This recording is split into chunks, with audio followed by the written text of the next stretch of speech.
Who bombed the Al-Shajara Al-Tayyiba school in Hormozgan in Iran on the 28th of February 2026? A question for the human conscience. These scenes show the funeral procession of the victims of the aggressive bombing carried out by the United States together with the Zionist state on the Al-Shajara Al-Tayyiba school in the city of Hormozgan, which led to the killing of what is now estimated to be 168 young female students and the injury of a large number of others. The question is clear and explicit. What is the sin of these children? If you claim your targets are military, missile-related, or uranium enrichment facilities, why are you bombing a primary school full of girls? Were these children's school bags missiles? Were their notebooks nuclear facilities? I direct my question to some Iranian men and women we have seen on social media, outside Iran, in America, Europe, and in Germany, who expressed their joy and support for this war of aggression. Are you happy to see your country's children killed by missiles and bombs from one or two countries that hate you with all their hearts? The United States hates the Iranian people, and so does the Zionist government. They did not come out of love for you, but rather to remove the threat they perceive to themselves out of fear for their own country. Not out of fear for you or love for you.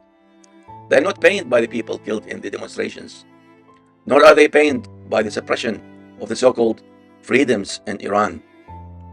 Some of these victims may even be your relatives.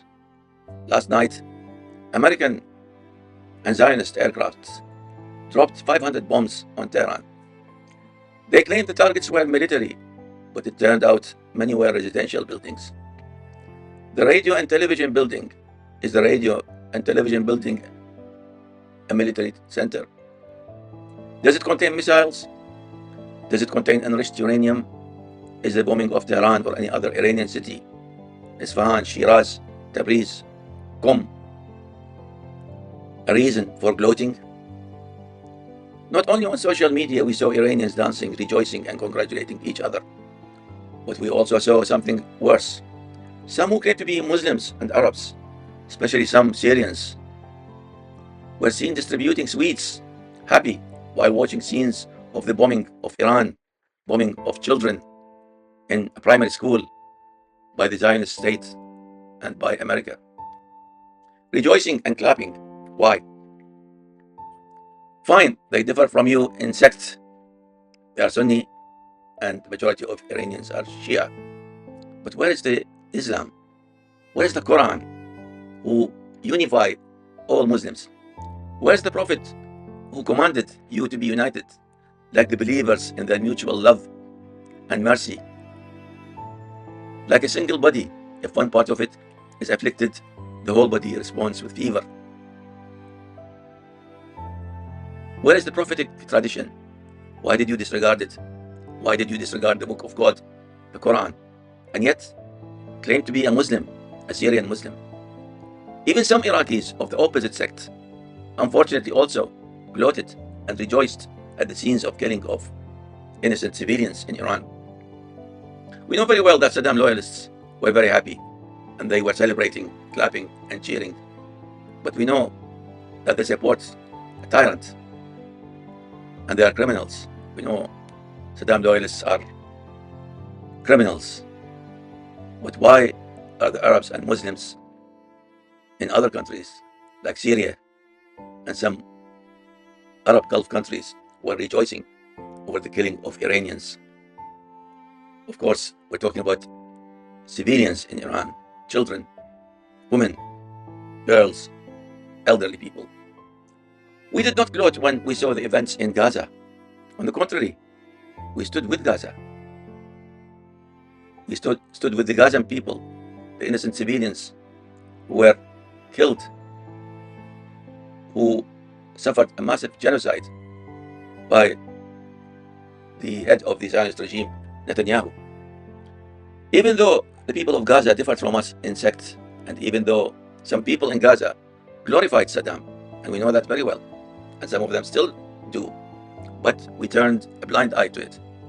We stood with them, donated money to civilians to provide food, clothing, and shelter and essentials. Went out in demonstrations in London and other European countries in support of them and grieved for their suffering, even though they differed from us in sect. But it doesn't matter they are Sunni or Shia. We are all Muslims. We are all brothers. That's what our Prophet taught us. Even if we were not Muslims, then we are all humans. Imam Ali, the cousin of Prophet Muhammad, said, people are of two kinds, either a brother in religion or appear to you in humanity. So if somebody is not Muslim, then he is appear to me in humanity. So he's a brother to me in humanity. So why is this gloating? Look at these pictures of these bodies. Look at the pictures of these children being carried in funeral processions. Does this not stir your conscience?